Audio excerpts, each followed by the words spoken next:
Esta es la noche en el continente americano. Mientras en Europa inicia la madrugada y amanece en Asia, así cae la noche en el continente americano y transcurre la mañana y la tarde en el resto del mundo. La noche bajo la dirección de Claudia Gurizati. Presentado por World of Hyatt. Descubra un mundo de recompensas con World of Hyatt. Únase gratis en Hyatt.com y reciba recompensas por estadías en los hoteles Hyatt de todo el mundo. Disfrute de ahorros exclusivos y gane noches gratis. Donde quiera que vaya, estará siempre más cuidado con World of Hyatt. Aplican condiciones. Obtenga más información y regístrese hoy mismo en Hyatt.com. Hola, ¿qué tal? Bienvenidos. Les habla Claudia Gurizati, directora de este canal internacional de noticias. Gracias por acompañarnos nuevamente comenzando la semana. Estoy en compañía, como siempre, de Jefferson Beltrán, subdirector del programa La Noche. Jefferson, hola. Hola Claudia, como siempre un privilegio estar a tu lado. Un saludo para todos nuestros televidentes en este comienzo de semana. Sí, el honor es mío, Jefferson. Y bueno, comenzamos con los análisis, con el debate, con la opinión, con las entrevistas. La Noche enciende las luces para que usted vea el punto clave de la noticia. Y la noticia es la nueva constitución que pretende imponer el régimen de Nicolás Maduro. El dictador venezolano ya presentó la propuesta de esa reforma constitucional ante su Asamblea Nacional, donde ejerce, ustedes lo saben, un control total. El plan de cambiar la Constitución había sido anunciado por Maduro desde su autoproclamación el 10 de enero, cuando se autojuramentó y usurpó la investidura presidencial que le correspondía al presidente legítimamente electo, Edmundo González, quien le ganó por más del 63%, del 67%. Según Maduro, la reforma es incluyente y democrática, así lo ha dicho él, pese a que en la realidad será discutida y elaborada por una asamblea netamente oficialista. Todos ellos son chavistas. La nueva constitución también servirá, dice él, para rehacer a Venezuela con una modificación a la estructura del Estado. A convocar un proceso popular constituyente para rehacer a Venezuela a través de una reforma incluyente, democrática, convocante, nacional, que permita un gran consenso nuevo, un gran consenso de avance hacia el futuro. Todavía no ha pasado ninguna deliberación en el legislativo chavista, madurista, pero la propuesta llegó con un primer borrador, son 80 artículos. Maduro no ha leído ninguno, solo se ha limitado a hablar de todas las generalidades que le parecen a él, entre ellas la formalización de un poder llamado el poder comunal y el establecimiento de penas más severas para quienes el régimen considere que ejercen presuntas amenazas externas e internas contra Venezuela, una amenaza abierta a quien se oponga. El poder en Venezuela se distribuye en 3 niveles: el poder nacional, el poder regional, el poder municipal, y aspiro, con el favor de Dios, con esta reforma, que incluyamos expresa, tácitamente y ampliamente el poder comunal, el poder territorial, el poder de la base, el poder popular. Toma nota, Mario Silva, porque al fascismo hay que aplastarlo con las fuerzas de la humanidad, de la democracia, de la verdad. Don Antonio Ledesma, es un placer saludarlo desde nuestro Centro Internacional en América Latina. Usted obviamente es una persona, todos sabemos, está en el exilio, un opositor que nunca ha callado, que nunca ha apagado su voz, alcalde metropolitano de Caracas en 2 ocasiones. Es un placer saludarlo nuevamente, Antonio, aquí en el programa La Noche. Igualmente para mí, Claudio, y para ti, Jefferson, todo el equipo y por supuesto a toda la audiencia, mucho más ahora cuando estamos en esta ruta en la que nos estamos jugando no solo la recuperación de la democracia en Venezuela, nos estamos jugando la posibilidad de detener el avance de este esperpento llamado socialismo del siglo XXI que pretenden expandir por América y por otras partes del mundo también. John Goicoechea, líder de la oposición venezolano en el exilio, también exprisionero político, integrante del Partido Voluntad Popular. John, bienvenido. Muchísimas gracias por la invitación y muy grato compartir también con Antonio este espacio. ¿Cómo interpretar en la cabeza del tirano Maduro, que ustedes conocen muy bien, conocemos muy bien, pero ustedes pues han sido víctimas de él y saben leer la filigrana de esa cabeza tirana, que es rehacer Venezuela, que es cambiar la estructura del Estado, que es un poder comunal, territorial, base, incluyente, democrático, convocante, nacional en esa cabeza, don Antonio? Bueno, es que ya de hecho hay una tiranía en Venezuela, una tiranía feroz que desarrolla un terrorismo de Estado, que ha aplicado políticas de ejecuciones extrajudiciales, de desapariciones forzosas, que tiene como un patrón de conducta las deserciones arbitrarias, las torturas y todos esos crímenes de lesa humanidad por los que está siendo acusado en la Corte Penal Internacional Nicolás Maduro y parte de su pandilla. Digo que esto es una tiranía de hecho que él pretende legalizar. Y como sabe que esta tiranía, que ya va para 25 años, sojuzgando al pueblo, cometiendo todo tipo de barbaridades, él sabe que esa tiranía tiene ya patas cortas por la derrota que infligimos el pasado 28 de julio, por el aislamiento que hoy acusa Maduro, porque Maduro está aislado, solamente gira en ese círculo vicioso de quienes lo secundan en la comisión de todos estos delitos, y ahora busca entonces aplicar como el modelo de Nicaragua, pero con más extremos, con más intensidad en el caso de Venezuela. Por eso una de las cosas que planteó hoy aquí en Ginebra, en el acto que se celebró esta tarde con motivo de la 17ª Asamblea de Derechos Humanos que se celebró en la sede de la ONU en Ginebra, uno de los temas planteados por Edmundo González Urrutia es la convocatoria a la comunidad internacional para que impidan de una vez por todas que el régimen de Venezuela no solamente se consolide dentro del territorio nacional, donde sigue usurpando los poderes públicos, sino que sea una amenaza definitiva para América y para nuestro hemisferio y para el mundo entero. Yo quiero hacerle la pregunta a John Goycochea. Maduro es un tirano comprobado, tiene todas las violaciones de los derechos humanos, crímenes de lesa humanidad, está investigado en la Corte Penal. Todas estas descripciones, una comunidad internacional, la democrática, que lo aborrece, ha dado incluso una intensificación brutal a su represión después de las elecciones del 28 de julio. Pero con esto, invocando ese poder comunal, ¿qué quiere? O sea, en este momento, ¿qué es lo que pretende Maduro con esto? Aparte de todo lo que ya ha hecho. Bueno, el poder comunal no existe en las democracias occidentales, ¿no? ¿A qué se refiere él con eso?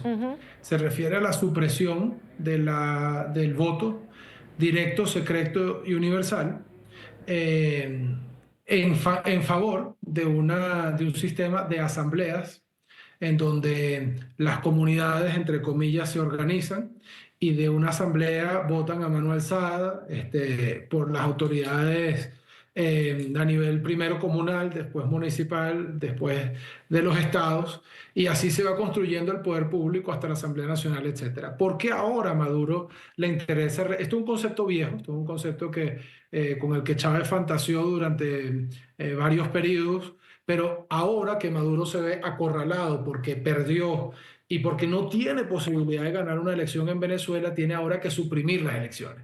Y el poder comunal es la manera, es la fantasía, es la trampa con la que Maduro pretende suprimir las elecciones en Venezuela y someter todas las autoridades tradicionalmente civiles y electas, someterlas a unas asambleas que ellos pueden controlar mucho mejor, por supuesto, a través del aparato de represión del Estado.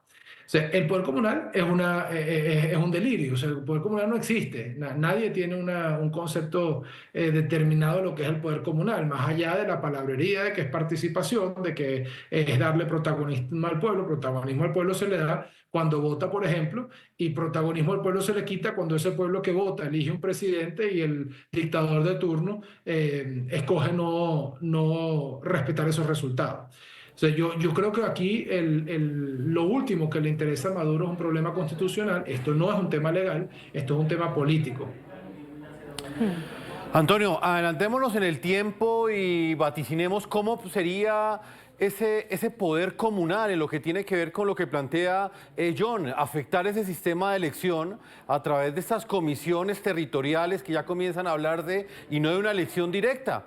Porque tal y como lo plantea el mismo John, ya está escrito que en la elección directa él perdió las elecciones. Es que sería más de lo mismo, pero con un barniz de legalidad, como lo hacen en Cuba o como lo hacen en Nicaragua, que son capaces incluso hasta de legalizar los crímenes, las torturas, como un procedimiento que es avalado por leyes sancionadas por los poderes que ellos mismos se dan. En Venezuela ya no hay democracia. Maduro se entrampó en estas elecciones porque en la mitad del camino ocurrió algo providencial, que fue la habilidad con que María Corina y otros factores políticos sacaron de la sorpresa la candidatura unitaria de Edmundo González, pero los planes de Maduro eran otros y no pudo ni siquiera hacer un fraude, porque no hubo fraude en Venezuela. Lo que hay es un atraco, un vulgar atraco de un resultado electoral, porque ni siquiera pudieron adulterar las actas, porque era imposible, porque ellos mismos se entramparon, se guindaron como Chacumbele. De allí que vamos a hablar de poder comunal en Venezuela, que vamos a hablar de elecciones municipales y elecciones regionales. Si los alcaldes que no se arrodillan los meten presos o los someten, los gobernadores terminan siendo pagadores de nómina, y los que no se le postran, no le suplican al dictador Maduro, terminan presos o terminan, no sé, haciendo cualquier otra cosa. De allí que lo que busca Maduro es prácticamente tratar de aprovechar estas semanas que le quedan por la arremetida que se está logrando a nivel internacional, conjuntamente con lo que ya pasó en Venezuela, que fue la hazaña del 28 de julio. Él busca entonces tratar de buscar una póliza de seguro legal para justificar estas tropelías, porque él sabe que el proceso en la Corte Penal Internacional está marchando. Yo sé que hay gente inquieta porque esto se ha demorado, porque se esperaban resultados con fecha anticipada. Bueno, no ha ocurrido, pero aspiramos que ocurra. Y además hay una suerte de concertación mundial que admite que Maduro es un dictador, que admite que Maduro está cometiendo crímenes de lesa humanidad, que admite y califica a Maduro como protagonista de un terrorismo de Estado, tal cual como ha sido explicado de manera suficiente y con argumentos abundantes en la Comisión Interamericana de Derechos Humanos. Vamos a ver otro de los puntos clave de esta noticia. 90 días es el plazo que Maduro dio para la elaboración de un proyecto definitivo de reforma constitucional. El dictador encargó esa misión a una comisión que está integrada por alfiles muy cercanos y de gran poder para la tiranía venezolana, para la dictadura. En primer lugar, ustedes la ven en pantalla, está la esposa de Maduro, Cilia Flores, la vicepresidenta del régimen, Delcy Rodríguez, y el diputado Hernán Escarra. Claro, son los alfiles. En el caso de Cilia Flores, es la esposa, y quiero preguntarles a los invitados, por favor, aquí voy con ellos. Comienzo con John Goicoechea. Esto se empieza a parecer mucho al binomio perverso de Daniel Ortega y Rosario Murillo. Es darle ultrapoderes a través de un cambio constitucional a la esposa, a esa mujer que no solamente, bueno, comparten la vida privada, sino que comparten todas las decisiones públicas. Un binomio inseparable. La decisión de Daniel Ortega, la decisión de Rosario Murillo, la de Rosario Murillo, la de Daniel Ortega, se me parece mucho. ¿Usted lo ve de esa manera o distinto?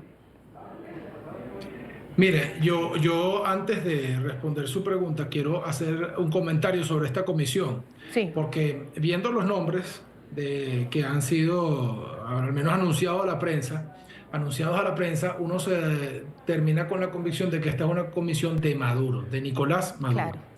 Y este proceso es un proceso que le va a permitir a Maduro también reafirmarse contra Diosdado Cabello y contra algunos otros factores que tiene hoy descontrolados o con los que ha tenido que ceder poder a partir del 28 de julio. Maduro se vio en una situación en la que perdió las elecciones, tuvo que negociar con factores internos para que le dieran el respaldo a robarse esas elecciones, y hoy está haciendo una comisión que encabeza Tarek William Saab, que es cercano a Maduro, Cilia Flores, que es su esposa, Elvis Amoroso, entre otros, que son del entorno inmediato. Delcy Rodríguez son del entorno inmediato de él. Entonces, esta comisión es una... Creo yo que quien lea estos nombres ve que hay una afrenta contra la oposición y también hay una intencionalidad de control interno. Con respecto al papel de Cilia Flores, que usted me preguntaba, Cilia Flores desde hace mucho tiempo es un poder en la sombra en Venezuela. A partir de la detención de sus sobrinos que estuvieron presos en Estados Unidos por narcotráfico, por traficar cerca de 800 toneladas de cocaína en Estados Unidos, el régimen decidió darle a Cilia un papel más discreto. Pero ese papel discreto ha sido solo de cara a la audiencia, porque Cilia Flores es el mayor alfil de Maduro, es la persona con la cual, digamos, que utiliza Maduro como operación en contra de Diosdado cuando tiene que hacerlo. Es una persona de tremenda influencia, porque recordemos además que es una política avesada, que antes de que Maduro fuese presidente, fue ella presidenta de la Asamblea Nacional y fue una ficha muy relevante de Hugo Chávez. Entonces, que sea Cilia Flores la que coordina esta comisión o el que en persona esté participando de esta comisión indica mucho de la actitud con la que Maduro está tratando a sus socios dentro del PSUV e indica mucho de la importancia que le están dando a esta tarea. Antonio Ledesma, ¿cuál es su opinión? ¿Por qué conferirle todo este poder a Cilia Flores? ¿Responde también a una desconfianza que tiene Nicolás Maduro de su entorno más cercano? Es que no puede haber confianza cuando allí no hay un gabinete de gobierno. Allí lo que hay son mafias, son capos. ¿Qué puede usted pensar de un régimen cuyo ministro de Relaciones Interiores, que tiene en sus manos la responsabilidad de la seguridad del Estado, es acusado por las autoridades de Chile como el autor intelectual del sicariato contra el teniente Ojeda, que fue sacado de su vivienda en Santiago de Chile y ejecutado? ¿Qué puede usted pensar de un régimen cuyo ministro de la Defensa tiene sobre su cabeza una solicitud o una oferta de recompensa porque lo relacionan con el cartel de los soles? Ese cartel que está metido ahorita en este escándalo que tiene lugar en el Catatumbo, una zona que se disputan los narcoguerrilleros de la FARC y el ELN, que tienen cultivos de cerca de 54.000 hectáreas de hoja de coca, que producen o generan dinero por el orden entre 10.000 y 17.000 millones de dólares, y según el comandante de la FARC del núcleo 33, militares venezolanos son contratados por el ELN para atacar a los puntos de control que tienen que ver con las rutas del tráfico de cocaína hacia el Caribe, hacia Europa, hacia África y hacia Estados Unidos. ¿Qué puede usted pensar de un régimen que tiene preso al quien era el gran zar petrolero, Tarek al-Aizami, porque según el propio Maduro se robó casi 30.000 millones de dólares? Y no lo están enjuiciando por razones éticas, sino porque no partió la cochina, porque no repartió el botín. De allí que así como en Nicaragua tenemos una dicta brujería encabezada por el dúo de este señor, de este personaje Ortega y su esposa Murillo. En Venezuela tenemos una narcotiranía, porque bien se sabe, por lo que acaba de decir John, de las responsabilidades que hay de una u otra persona que no tienen confianza entre sí, porque Diosdado duerme con un ojo abierto, los hermanos Rodríguez sienten que en cualquier madrugada se les va a aparecer un pelotón mandado por Diosdado para ejecutarlo. Maduro tiene desconfianza de Diosdado y de los hermanos Rodríguez. O sea, ese es un régimen que se sostiene simplemente en el miedo que les produce el delito, porque a ellos los une el delito, los une que el hecho de que se saben corresponsables de crímenes de lesa humanidad, y que más temprano que tarde la mano larga de la justicia se va a posar sobre la cabeza de todos estos perpetradores de crímenes de lesa humanidad. Claro, y entonces estos son, digamos, las tres cabezas de la comisión, la esposa de Nicolás Maduro, Cilia, cada vez pareciéndose más a ese binomio perverso de la dictadura de Nicaragua, Daniel Ortega, Rosario Murillo, otra mujer de su absoluta confianza que ha sido Delcy Rodríguez, pero uno no sabe esa confianza hasta dónde llega y cuáles son los temores del tirano frente a los que pueden ser sus más allegados, pero uno nunca sabe en tiempos complejos cómo sería la actuación de estas personas. Y Hernán Escárraga, obviamente, pues ese diputado totalmente al fil del madurismo. Pero ¿ante quién se haría el trámite del proyecto que de ahí salga? ¿Y apoyada por quién? Pues nada más y nada menos que por otros alfiles, representantes de poderes absolutamente, ojo, dependientes del dictador. Aquí no estamos hablando de poderes democráticos independientes. Esto es un disfraz de legitimidad. Los organismos que además, todos ustedes saben, no defienden los derechos de la ciudadanía ni de las leyes respecto al Ejecutivo, sino los intereses los más oscuros del tirano. El presidente de la Asamblea, Jorge Rodríguez, hermano de la vicepresidente. Y recordemos, el tramitador subyugado y cómplice de Maduro. La presidenta del Tribunal Supremo de Justicia, Carislia Rodríguez. La misma, tenemos que recordar quién es Carislia. La misma que de una manera absolutamente arbitraria, eso sí, en un derroche de pose, posando de gran jurisconsulta o erudita del derecho, avaló el robo de las elecciones. El ministro de Defensa, Vladimir Padrino, el gran represor, ahí el que le trabaja al régimen cubano, a la represión del régimen, y el presidente del Consejo Nacional Electoral, Elvis Amoroso, otro de los borregos títeres para robarse estas elecciones. Este último tiene a su cargo además para este mismo año, ojo, preparar las elecciones parlamentarias y regionales que según cronograma del régimen serían el 27 de abril. Vamos otra vez con nuestros invitados con este punto de esos organismos, esas parodias de institución. Esas comisiones. John Goicoechea, sobre este punto en particular, ¿qué es lo que entonces persigue Nicolás Maduro nombrando a estos últimos tres personajes que acabamos de mencionar, por ejemplo, Vladimir Padrino, y no incluyendo a un personaje como Diosdado Cabello? ¿Hay algún tipo de mensaje que quiera enviar al designar a estas cabezas que, dicho sea de paso, y lo planteaba Claudia, fueron los que defendieron ese triunfo fraudulento que él defendió públicamente en las elecciones del pasado 28 de julio? Mira, lo primero que hay que entender qué es Nicolás Maduro hoy y sobre qué se soporta para entender por qué está dándole poder a unos y tratando de restarle poder a otros. Nicolás Maduro es un dictador que perdió las elecciones, que ha sido derrotado diplomáticamente ya no en una, sino en varias oportunidades, que tiene un país con una crisis humanitaria compleja y con una economía desvaneciente, y que es una persona que hoy es vergüenza incluso para los gobiernos de izquierda de la región y del mundo. Pocos gobiernos en el planeta Tierra, incluyendo a los de izquierda allí, se atreverían hoy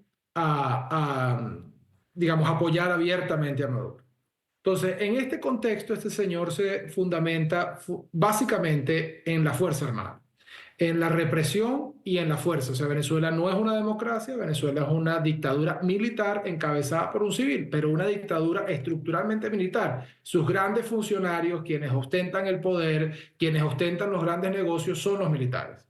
Entonces, dentro de ese mundo militar, Maduro no es sino una fracción o controla una fracción por interpuesta persona. Padrino López es un poder autónomo, Diosdado Cabello es otro poder autónomo que además tiene la añaduría de controlar el partido, o sea, es decir, el ala civil, y de tener ramificaciones en todos los poderes públicos, que se le está convirtiendo en un problema y con quien han tenido que compartir quizá más poder del que hubiese deseado. Entonces, estos nombres están allí puestos para retomar el control del proceso, para centralizar el poder y para sacarse las amenazas internas que yo creo hoy la mayor de todas es el pueblo de Venezuela que está decidido a salir de él, pero también el dictador tiene que dormir con mucha inquietud porque dentro de su propio movimiento hay cada vez mayor fraccionamiento y mayor sensación de que mantener a Maduro es un precio muy alto a pagar.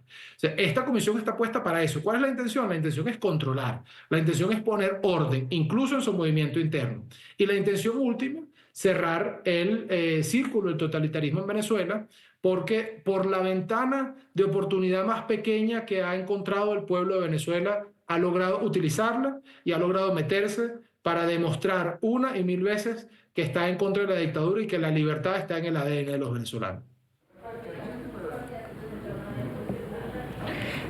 Don Antonio Ledesma, lo mismo, ¿qué hace generándole aún más poder? Obviamente no sorprende a quienes ya han tramitado el robo, han apoyado el robo. A mí no se me va a olvidar pues la exposición que hace Carislia, posando de erudita, de jurisconsulta, obviamente para tapar la realidad, y es que fue una derrota estruendosa la que tuvo el régimen de Nicolás Maduro en las elecciones del 28 de julio frente a Edmundo González y la campaña de María Corina Machado. Ella ahorita también me imagino que lo que entrarán a hacer es esa pantomima de jurisprudencia para dar como un aspecto de legalidad y de legitimidad. ¿Quién lo creerá? Muy pocos, seguramente. ¿Pero qué busca dejando por fuera a Diosdado Cabello? Bueno, ellos se están tratando de consolidar como lo que son, una corporación criminal, donde hay los que manejan el petróleo. En eso tienen ahora a Daisy Rodríguez, después de haber defenestrado. Fíjate usted, ¿qué ha pasado con los presidentes de PDVSA, los ministros petroleros de la dictadura? Y Rodríguez lo tienen en el destierro y ahora es enemigo de la revolución y se vapulean mutuamente. Eulogio del Pino lo tienen preso. A Tareal Isamí lo tienen preso. A Pedro Martínez lo mataron en la cárcel. Esa corporación criminal tiene también el que maneja el oro. ¿Quién se encarga de hacer los negocios del oro? El oro ensangrentado que extraen del arco minero. ¿Quién maneja las divisas que se entregaban a través de Caribe y ahora con estas operaciones que hacen semanalmente metiéndole recursos al Banco Central con la idea de la política nominal del anclaje cambiario? Otros manejan las bandas criminales, por ejemplo, porque no es solo el tema de Venezuela, y eso lo estamos explicando en la comunidad internacional, porque así como Maduro pretende llevar esta ley para legalizar la tiranía, nosotros estamos explicándole al mundo por qué es indispensable la participación de la comunidad internacional para remediar un problema que no es solo de los venezolanos. Esto es una amenaza para Estados Unidos. Pues señor Antonio Ledesma, John Goycochea, vamos a una pausa a comerciales. Los invitamos a que sigan participando en las redes sociales sobre esta reforma constitucional que pretende imponer en Venezuela el dictador Nicolás Maduro. Cuando regresemos estaremos hablando de la forma como la administración estadounidense del presidente Donald Trump ve este tipo de reformas que promueve la dictadura y cómo ha sido la actuación respecto a este régimen desde el pasado mes de enero. Una pausa comerciales y ya regresamos a este programa de la noche.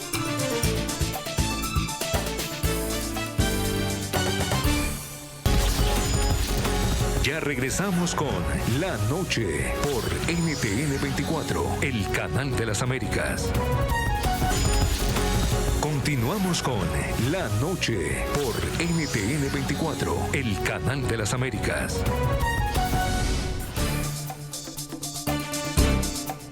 La noticia es esa pretendida reforma de Nicolás Maduro. Quiere modificar la Constitución. Recordemos que la Constitución de Venezuela está vigente desde 1999. Es una constitución joven, fue impuesta por el chavismo, fue promovida por el entonces presidente Hugo Chávez en los inicios de su denominada revolución bolivariana y el ingreso a lo que ellos siempre presentaron como el socialismo del siglo XXI. En el año 2017, Maduro convocó a una asamblea constituyente para supuestamente pacificar al país en medio de esas fuertes protestas en contra de su régimen. Ese legislativo, igualmente controlado por la dictadura, cesó sus actividades en 2020 sin haber cambiado la Carta Magna. Esta sería pues la primera vez en que se haría un cambio drástico y radical de esa constitución heredada de Hugo Chávez Frías. Estamos listos para abrir las compuertas de un gran y edificador, unificador debate nacional y que sea la sociedad venezolana y nuestro pueblo protagonista de una gran reforma histórica que adapte la Constitución de 1999 a los nuevos tiempos, con ideas nuevas para el avance en una nueva época. John, habla el dictador Nicolás Maduro de una constitución para los nuevos tiempos. ¿Qué diferencia hay entre la que propuso y que perdió en las urnas? Porque la dictadura lo consultó con los venezolanos en el 2007 y no fue aprobada. ¿Qué diferencia hay entre lo que se propuso en ese momento y lo que está planteando en este momento Nicolás Maduro, y a qué se refiere con los nuevos tiempos? Mira, ha habido propuestas de reforma constitucional en varios momentos, ¿no? Esto no es una idea nueva. En 2007, como bien indicas, Chávez perdió la elección de su propuesta constitucional, pero luego pasó el año siguiente, la limitó a 2 artículos o a 2 aspectos fundamentales, uno de ellos la reelección indefinida, y la logró pasar. Luego, en el año 2017, en medio de las protestas, quizás las mayores que haya visto la democracia, o sea, o que haya organizado el movimiento democrático venezolano, ellos convocaron una Asamblea Nacional Constituyente que convocaron y la lograron constituir.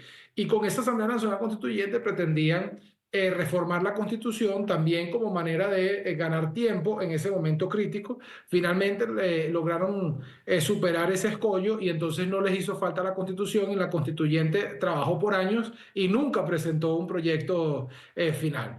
Ahora que nuevamente se ve contra las cuerdas y ahora que se ve deslegitimado ante la comunidad internacional y, mucho más importante, hasta de cara a los propios venezolanos, vuelven a sacar la barajita de la constituyente o de la reforma constitucional en este caso, para ganar tiempo y para meter a todo el mundo en un proceso político que apacigüe lo que está sucediendo en este momento.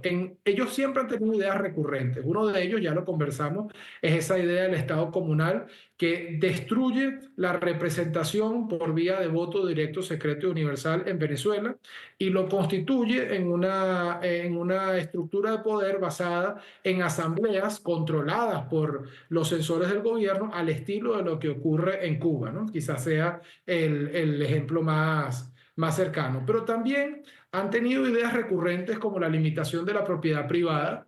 Ya en el 2007 ellos plantearon la supresión del derecho, de parte del derecho a propiedad privada, específicamente lo relativo a la disposición. Eso es que la gente pueda vender libremente sin tener que pedirle autorización al Estado. Nuevamente, similar a lo que ocurre en Cuba. En Cuba hay una propiedad privada muy limitada, en donde hay algunos pocos restaurantes autorizados por el Estado, donde la persona puede tener su casa, pero si la quiere vender, el Estado puede intervenir y decirle que no la venda. Es decir, es darle el control al Estado de decidir quién compra, quién vende, quién puede ser propietario, quién puede tener un negocio, etcétera, etcétera. Y eso es hoy así en Venezuela por vía de los hechos, pero pretenden hacerlo constitucional y pretenden masificarlo. Hay grandes incógnitas y grandes preguntas que tiene la sociedad venezolana con respecto a la intención, por ejemplo, de la propiedad privada. ¿Qué pasa con las casas vacías de los millones de venezolanos que han emigrado? Yo creo que hoy, de cara a esta constitución, pero de cara a las medidas populistas que debe tomar el régimen en este momento, esas casas están en riesgo. Y así, quien dice casas, dice locales y empresas y negocios, etcétera, etcétera, ¿no? Por supuesto, hoy es otra situación distinta al 2017, porque hoy el dinero, todo el dinero de Venezuela, o el 99% del dinero de Venezuela, está controlado por el chavismo, pero ellos quieren cerrar el círculo para que solo el Estado pueda controlar la economía.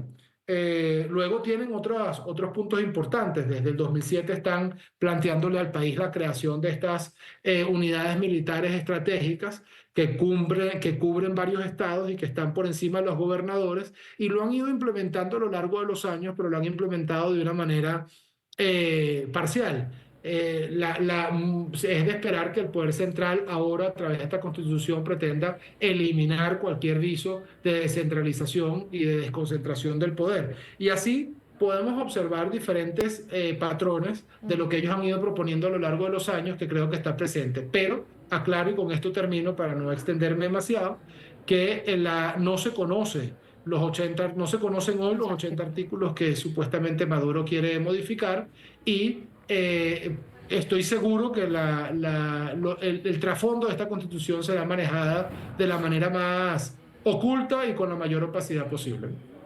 Antonio Ledesma, le hago el mismo interrogante. ¿A qué se refiere Nicolás Maduro cuando habla de adaptar la Constitución a los nuevos tiempos y qué diferencia hay con esa Constitución que planteó Hugo Chávez en el 2007 y que le fue negada en las urnas? Es que no pretende hacer una reforma constitucional simplemente. Aquí vamos a dejarnos de retórica. Aquí no podemos estar hablando de exquisiteces jurídicas. En Venezuela no hay respeto a la propiedad privada, no ahora, porque con ese proyecto que tiene Maduro. Buscan ustedes allí, en los archivos de NTN, el video de Hugo Chávez hace unos cuantos años, parado en la Plaza Bolívar de Caracas, diciendo exprópiese, exprópiese, exprópiese.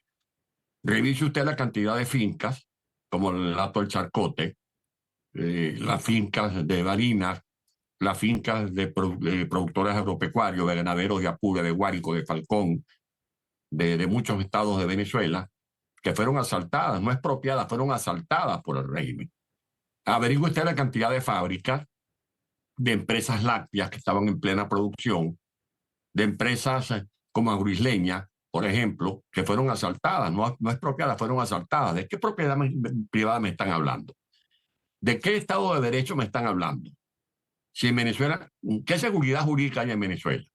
Si Maduro mete preso al que le da la gana, y cuando le da la gana le entrega 5 o 6 norteamericanos al gobierno de Biden o ahora al gobierno de Trump. ¿De qué libertad de expresión me pueden hablar? Cuando en Venezuela han cerrado en los últimos meses más de 500 emisoras, y a los periódicos que no se vendieron los expropiaban, y a las televisoras que no vendían su señal, le quitaban la licencia, como ocurrió con Radio Caracas Televisión. ¿De qué derechos humanos va a hablar Maduro en una constitución, en una reforma constitucional, si él es responsable de la ejecución extrajudicial de más de 8.000 seres humanos? Si él es responsable de las torturas y de los asesinatos que se cometen en la Tuma, en el Helicoide, en la cárcel de Ramo Verde.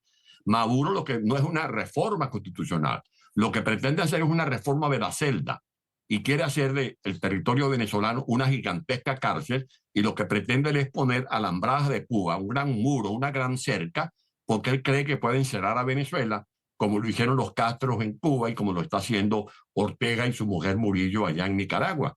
Y eso es lo que tenemos que decirle a la comunidad internacional. Nosotros hicimos estas elecciones el 28 de julio porque al mejor cazador se le escapa una liebre, y a Maduro se le escapó una liebre, porque él tenía un plan de hacer una elección con candidatos que él iba a imponer, y gracias a Dios surgió la providencia y escogimos a Edmundo González con el apoyo de María Corina Machado, y les ganamos.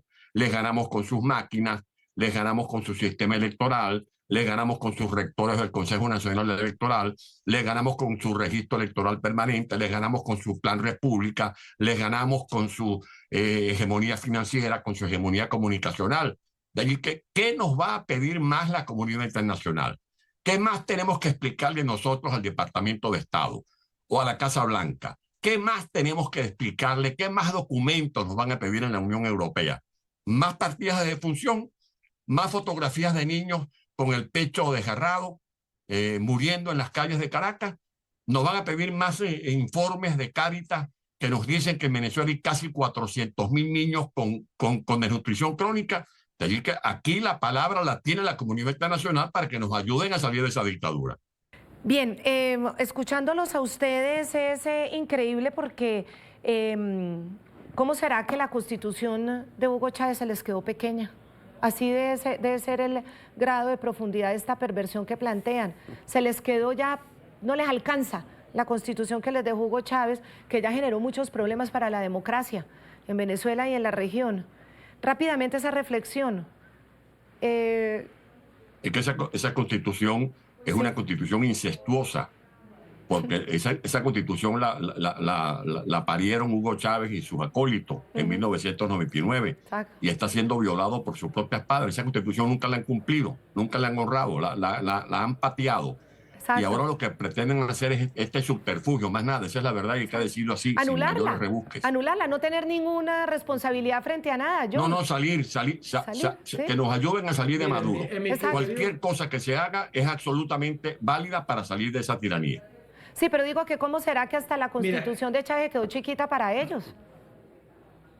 Mira, en mi criterio, el problema, y yo sé que es muy difícil para un país democrático acostumbrado a que las leyes importen, entender algo tan sencillo como lo que está diciendo Antonio, que yo suscribo plenamente. Lamentablemente en Venezuela no existe una constitución, no hay, porque no puede haber constitución ni leyes cuando no existen jueces que la apliquen. Y lamentablemente en Venezuela hace muchos años que no se pueden aplicar las leyes. Esto que estamos viendo no es que Maduro necesite modificar la ley, porque Maduro no cumple ninguna ley. Maduro tiene control absoluto de la Asamblea Nacional chavista, tiene control absoluto del TSJ chavista y no necesita para gobernar ninguna modificación legal, pero ha encontrado aquí una gran distracción. Es decir, mientras nosotros aquí en tu programa, y que agradecemos mucho que le dediques este interés a Venezuela de corazón, y en nombre de todos mis compatriotas te lo agradezco, se los agradezco. Pero mientras nosotros le dedicamos aquí este programa a este tema de la Constitución, lo cierto es que Maduro va diseñando cómo quedarse en el poder a pesar de haber perdido las elecciones 2-1, ¿no? Entonces, él está ganando tiempo y está construyendo una herramienta y una distracción para poder retomar el control de su partido y con ello retomar el control del Estado venezolano. Pero lo que dice Antonio es así, o sea, no existe en Venezuela una constitución hoy. La constitución de Chávez es mala, es decir, la constitución de 1999 es una constitución deficitaria que tiene inventos importantes como el poder moral, que eso no existe en ningún lado y que ha traído muchísimos problemas en Venezuela. Pero es una constitución democrática en esencia, y el problema de Venezuela, aunque la constitución tenga problemas, el centro de nuestra tragedia no está en la constitución. Bajo esta constitución puede construirse una democracia. El problema es que esta gente hace muchos años se salió de esa constitución. Es decir, no existe, ellos no obedecen a ese tipo de reglas, ellos obedecen a la regla de la fuerza, porque es un estado de la fuerza y no es un estado de derecho. En eso coincido con Antonio. Se salieron de la Constitución, como dice John, como dice don Antonio, la patearon, hicieron con ella lo que quisieron. Vamos a otra pausa comercial, ya regresamos.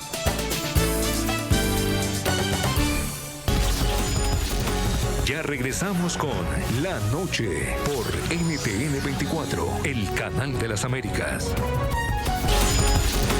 Continuamos con La Noche por NTN 24, el canal de las Américas. Seguimos con el programa La Noche hablando de cuáles son las pretensiones que tiene Nicolás Maduro de reformar esta Constitución. Ya no les sirve la Constitución que dejó Hugo Chávez, ya la han pasado por encima y mientras tanto, como dicen nuestros invitados, se van apropiando del poder. Y aún así el riesgo, o por lo menos el reto más grande que tiene la oposición en este momento, es saber cómo va a responder, si la van a silenciar aún más o si por el contrario tendrán que oponerse y de esa manera indirectamente reconocer al fraudulento Maduro. No, y además ya no son oposiciones, es que son los ganadores. Los opositores a la dictadura. Estamos hablando de los ganadores, es decir, de quienes representan la democracia en Venezuela, porque además la reforma viene con amenaza. Ellos dicen que se van a incrementar las penas para lo que la tiranía ha considerado esas tentativas de golpe y de asesinato al dictador, y la sacan de la manga, les abren procesos y cometen todo tipo de arbitrariedad y de abuso en las cárceles. Viene con la amenaza incluida. Para finalizar, señor Antonio Ledesma, ¿cómo cree usted que debe responder la oposición, la plataforma unitaria, ante este desafío? ¿No cree usted que cualquier respuesta que dé la oposición podría llegar a ser calificada como un reconocimiento a un dictador que está en el poder de manera fraudulenta? En primer lugar, ya la consulta se hizo y fue la del 28 de julio. Aquí no puede haber vuelta atrás. Esa es la gran consulta y ese es el resultado que tenemos que hacer respetar. Meternos en una elección organizada por Maduro es como lanzarse por un barranco, es como saltar al vacío. Fueron claves para hacer posible esa hazaña del 28 de julio los comanditos. ¿Ustedes saben dónde están ahora los miembros de los comanditos? ¿Están escondidos o están en la clandestinidad o están presos?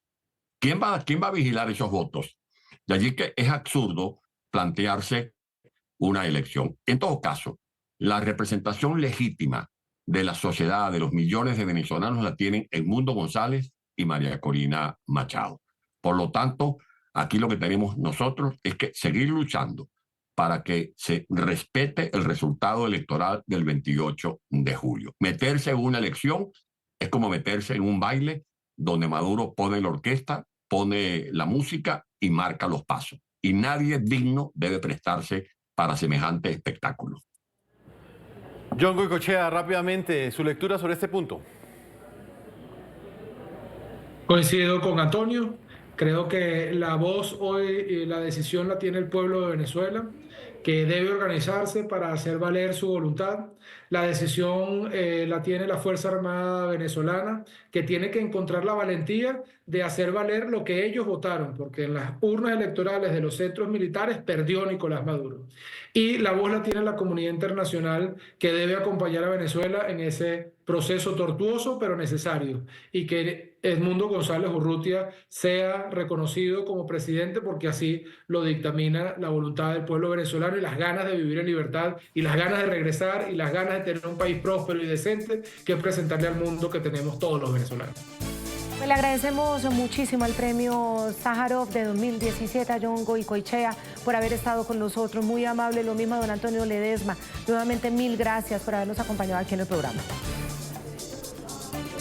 Muchas gracias. Un abrazo. Hasta luego. De esta manera hemos llegado a la parte final. Los invitamos a que ustedes continúen participando y opinando a las cuentas de X que aparecen en la parte inferior de nuestra pantalla. No olviden que el programa La Noche siempre continuará encendiendo las luces para que usted vea el punto clave de la noticia. Una feliz noche para ti, Claudia, y para todos los televidentes. Lo mismo, sigan en nuestra programación.